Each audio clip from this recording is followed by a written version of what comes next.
দেখো তোমাদেরকে বলে দিই যে পিএসসি অ্যাসিস্ট্যান্ট মাস্টার এবং মিস্ট্রেস এই যে এক্সাম, এই এক্সামের সবচেয়ে বড় গুরুত্বপূর্ণ বিষয় হচ্ছে তোমাদেরকে সাবজেক্টের উপর জোর বেশি দিতে হচ্ছে।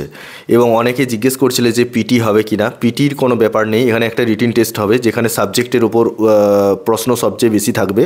ঠিক আছে, তো সাবজেক্টের উপর গুরুত্ব দাও। সাবজেক্টের যে সিলেবাস, তোমরা পুরনো সিলেবাস পেয়েছো, সেই সিলেবাস ধরেই তোমরা এগিয়ে যাও। নতুন সিলেবাস আশা করি খুব তাড়াতাড়ি তোমরা পেয়ে যাবে, পাবলিশ করে দেবে। ঠিক আছে, ফর্ম ফিল আপও হয়তো খুব তাড়াতাড়ি হয়ে যাবে।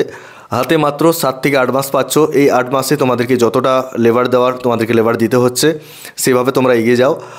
আর অনেকে প্রশ্ন করেছিলে যে স্যার এখানে বিএড মাস্ট থাকবে কি থাকবে না।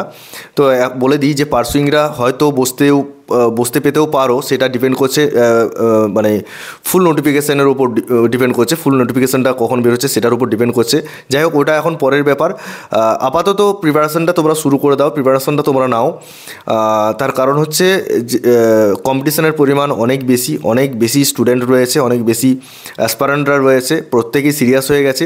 তোমাদেরকে বলবো সিরিয়াসভাবেই তোমরা এক্সামটা দাও, দেখবে অনেকেই ক্র্যাক করে যাবে, অনেকেই ক্র্যাক করতে সমর্থও হবে। দুটো ভার্সানে আবার অনেকে প্রশ্ন করেছিলে যে দুটো ভার্সানে যে পরীক্ষা রয়েছে, একটা ইংলিশ মিডিয়াম আর একটা বাংলা মিডিয়াম, সেক্ষেত্রে দুটো পরীক্ষায় বসার সুযোগ পাবো কি পাবো না। বলে দিই যে যেহেতু দুটো পরীক্ষা আলাদা ডেটে রয়েছে, তাই প্রত্যেকটাতেই তোমরা অ্যাপ্লাই করতে পারবে, অর্থাৎ বাংলা মিডিয়াম এবং ইংলিশ মিডিয়াম দুটোতেই তোমরা অ্যাপ্লাই করতে পারবে। ইংলিশ মিডিয়ামের ক্ষেত্রে ইংলিশ ভার্সন থাকছে, বাংলা মিডিয়ামের ক্ষেত্রে Bangla version plus English version, দুটো ভার্সনই থাকবে। সেক্ষেত্রে অনেকেই প্রশ্ন করছিলে যে বাংলা ভার্সনের পরীক্ষাটা কি ইংলিশ ভার্সনে হবে।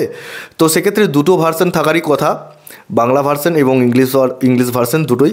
ঠিক আছে, তো যাই হোক, এই ইনফরমেশনগুলো আমার মনে হলো তোমাদেরকে দেওয়া প্রয়োজন আছে। অনেকেই কমেন্ট বক্সে কমেন্ট করে জানতে চেয়েছিলে, তাই একটু লেট নাইটেই তোমাদেরকে বিষয়গুলো জানিয়ে দিলাম। পরবর্তী ক্ষেত্রে নতুন কোনো খবর এলে অবশ্যই তোমাদের সাথে শেয়ার করবো। আজকে এই পর্যন্ত, সকলে ভালো থেকে সুস্থ থেকে বলে আজকের ভিডিও এখানে শেষ করছি। ধন্যবাদ।